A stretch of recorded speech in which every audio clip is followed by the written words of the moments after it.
En el vídeo anterior nos quedamos con la pareja ya formada de Vivian Leigh con Laurence Olivier, que habían dejado a sus respectivos esposos e hijos abandonados para irse a vivir juntos. En su nuevo hogar a Vivian le encantaba dar fiestas todos los fines de semana y reunía allí a sus amigos, donde se bebía, se fumaba, se jugaba. Y ahí es donde se empezaron a ver sus primeros síntomas de manía, pero no se distinguían porque parecía como si ella estuviese simplemente demasiado contenta. Lo que sí se empezó a notar en esas fiestas es que cuando se enfadaba a lo grande. Y esos eran los momentos de ira, con lo cual podemos deducir que fue entonces cuando empezaron sus momentos de euforia con ira. Así pues, podemos decir que su alegría era demasiado desbordante y que sus estallidos de ira a veces la asustaban a sí misma y después pedía disculpas por este motivo. Su voz se volvía dura, áspera y despectiva, como han descrito algunos de sus compañeros. Vivía en la alternancia entre el júbilo y la desesperación. De un minuto a otro pasaba de la luminosidad a la oscuridad. Y lo que hacía al principio era refugiarse en su trabajo cuando su estado mental se veía amenazado. A Vivian le tocó vivir la época en la que no había eutimizantes, estabilizadores del estado de ánimo. Lo único que les daban a los enfermos maníaco-depresivos eran sedantes. Pero ella descubrió una manera de paliar su manía y su depresión: el sexo. Como les ocurre a muchos maníaco-depresivos, el sexo es algo al principio que te hace sentir bien, pero que luego se vuelve algo compulsivo, y el peligro que tiene es que acumulas parejas y lo que ocurre es que terminas con relaciones de forma impulsiva. Durante sus periódicos malestares no era comprendida ni por su madre, ni por Holman, su exmarido, ni por Olivier. Vivian era temperamental y nerviosa, pero averiguar dónde terminaba la animación y dónde empezaba una perturbación emocional seria se hacía complicado. En cualquier caso, su naturaleza era resistente y después de cada ataque volvía a levantarse.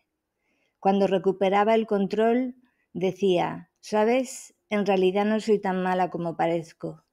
Con el tiempo, Olivier descubrió la manera errática con que se comportaba Vivian, y llegó un momento en que discutir con ella se hizo insoportable.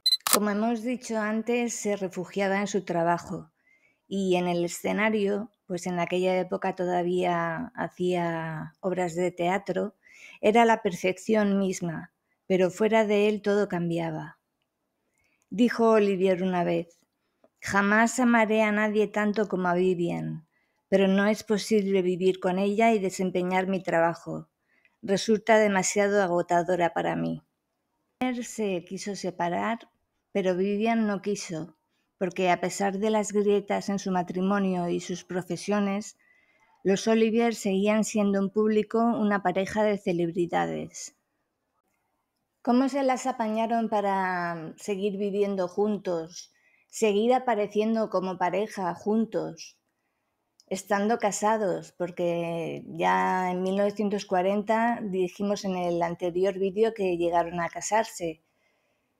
Pues lo único que hacían era hablar de sus diferentes proyectos y intercambiar opiniones sobre ellos.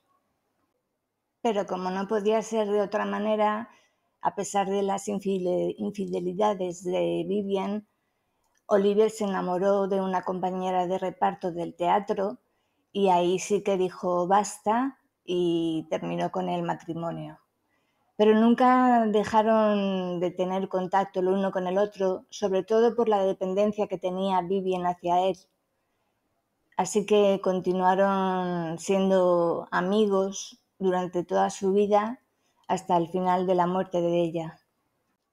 Antes de seguir hablando de la enfermedad de Vivian y de su relación con Laurence Olivier, vamos a hablar de el descubrimiento que hizo estando en unas navidades en una estación de esquí cuando se rompió el tobillo, que fue el libro de Margaret Mitchell, Lo que el viento se llevó. Se enamoró tanto del papel de Escarlata que, con su convicción que mostraba siempre, dijo: voy a interpretar este papel en el cine. Como dijo Olivier, obtener el papel de Scarlett O'Hara supuso para ella como una obsesión demoníaca.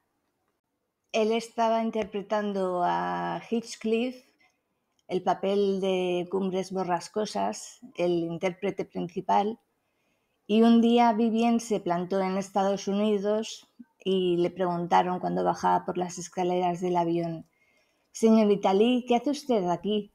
Y ella contestó: «Vengo a ver a Laurence Olivier», cuando realmente a lo que iba era a conseguir su papel de Escarlata O'Hara. Solo tuvo que mover algunos hilos para conocer al director y al productor de la película, y luego desplegar sus encantos cuando fue al set de Lo que el viento se llevó, en el que estaban rodando justo el incendio de Atlanta. Una vez allí, los directores y el productor decidieron que era su Scarlett O'Hara. Sus compañeros de rodaje eran Clark Gable, Olivia de Havilland y Leslie Howard, actores ya consolidados en Hollywood. El final fue un esplendoroso melodrama que todo el mundo recordaría hasta incluso en estos días. La película, a pesar de todos los personajes que intervenían en ella, se convirtió en Scarlett O'Hara.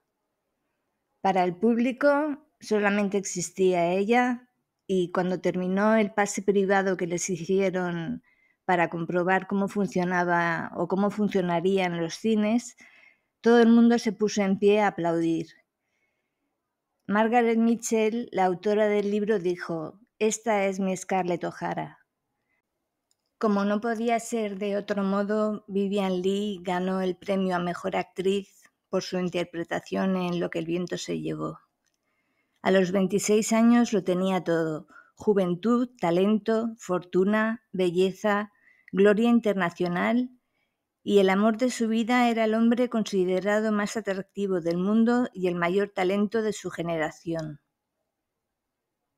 Y con esta imagen tan bonita de Vivien Leigh recogiendo su Oscar, nos despedimos hasta el siguiente vídeo, en el que hablaremos de otra de sus películas más emblemáticas y de su trastorno bipolar, que continuó avanzando según ella iba cumpliendo años.